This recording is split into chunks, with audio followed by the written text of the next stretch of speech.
I've shown my kids a couple of the Brave Books guys were able to give me a couple of the early episodes on the side. They loved this thing. Tell me about the current status of the program. I know we've had you on, sort of giving us the updates. We did the announcement. Where do things sit right now, and how long do people have to wait before they can get access to it for their kids and grandkids?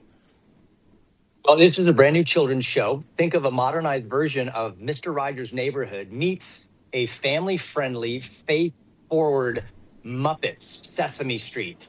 And it may not sound like quite the weapon that Doge will be with Vivek and Elon. However, when Iggy and Mr. Kirk get together, this 5-year-old green adorable iguana who lives with Mr. Kirk in his in the treehouse in the backyard, this is going to be giving families the morality, the spirituality, and the virtue that is going to nourish the hearts and minds of the next generation of Americans. And so I couldn't be more excited and more proud of this show. It's coming out in the spring, and it's going to be ubiquitous. We're hoping it's on YouTube and every streaming platform so that all parents can get a hold of it and take back that leadership position for the moral and spiritual education of their kids.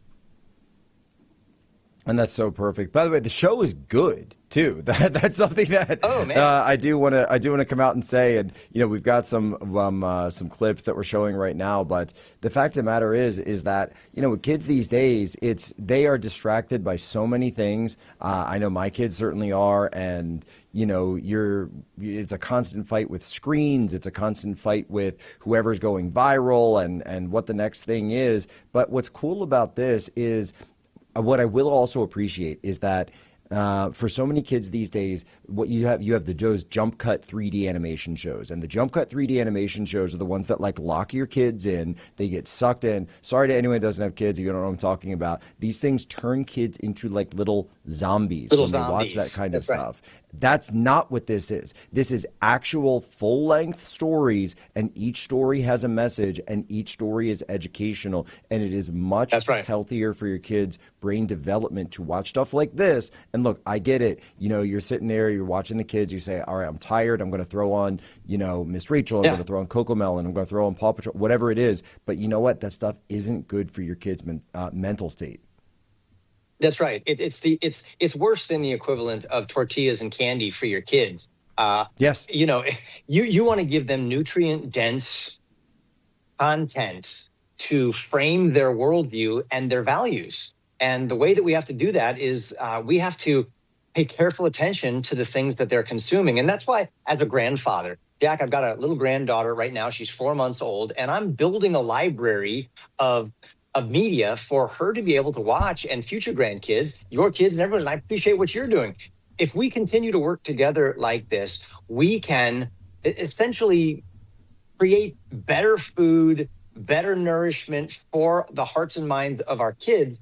And this is my swing. It's a big swing for reinventing and renewing screen time for children, for parents who want shows that reinforce the values they're teaching them at home. Yeah, and I know, there are some parents out there who say, well, or new parents, and you get it all the time. They say, well, I'm not gonna let my kids have any screen time. I'm gonna go zero. I'm gonna go cold turkey. I say, good luck. Good and that's luck. Not a good idea, because the world because they're just gonna be obsessed Amish, with I it. think it's okay, right? If you want to go Amish, yes, exactly. And but maybe better time spent churning butter and grinding your own wheat.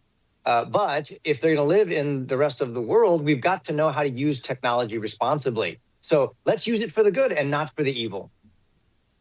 No, I think that's exactly right. The way that I always kind of frame it is the world's always going to be there, and one day I'm not going to be around anymore, and my kids are going to be in the world, and they're going to have to stand on their own 2 feet in the world. So if I've spent their entire childhood protecting them and covering them in this safety bubble and, preventing them from any knowledge or access to the wider world, well, guess what?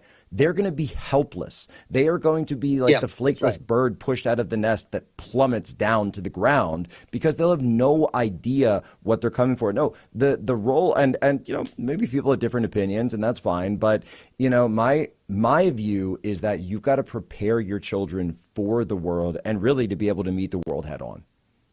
Yeah, that's right. And I think that that is the right way to go. I mean, we don't want to create sort of a moralistic good version of Kim Jong Un in North Korea where people don't know anything about the outside world, and we say, well, that's Yeah. good because I'll just create a little bubble universe for you, and you don't need to know. Well, that's not the idea. God has created a world. The world has challenges, but he'll work it all for good if you love him and love others. So let's speak the truth. Let's have freedom of speech. Let's propagate knowledge and understand that there's a real enemy and there's a real goal. And if we can work for the good, then we can bring a little more heaven of earth to earth. And that's what we want for our kids. Yeah, look, and believe me, I get the impulse. I get the Kim Jong Un impulse. I totally get that. There are times where I'm just like, oh my gosh, and believe me, there's plenty of things that I keep my kids away from. Context. No, it's okay. Media Matters Media Matters has to. They got to eat too. It's right. Christmas for them too. Merry Christmas, Media Matters. Merry Christmas. Actually, they haven't hit me too much lately, so we'll see. But no, the fact of the matter remains is that ends up stunting, I think, the mental, spiritual, and even just natural growth of our kids because we've got two boys. I say I'm not raising boys, I'm raising men.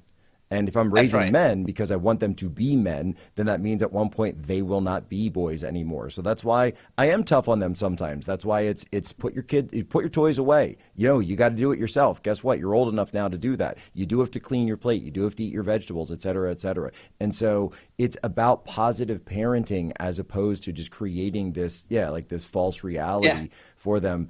And so no, I think that honestly that the Adventures of Iggy and Mr. Kirk is going to be something that I'm going to say something nice. It is Christmas time. That when your grandson is a grandfather and he's building his media library for his grandkids, he'll want to put the Adventures of Iggy and Mr. Kirk in there. Oh man, that would be such an honor. I hope so. It's trippy, right? Jack, that is trippy, but time goes by so quickly. But heaven's clocks keep perfect time, and it's exactly the speed it's supposed to be. The key is just to do what we are supposed to do in the time that we've been given. So we want to teach kids about identity, about facing their fears, about the value of family, about freedom of speech, and warning against the dangers of Marxism and communism when they're 5 years old. Because if we don't, the opposite will be taught by Disney and Nickelodeon and the others who are working for a different kingdom.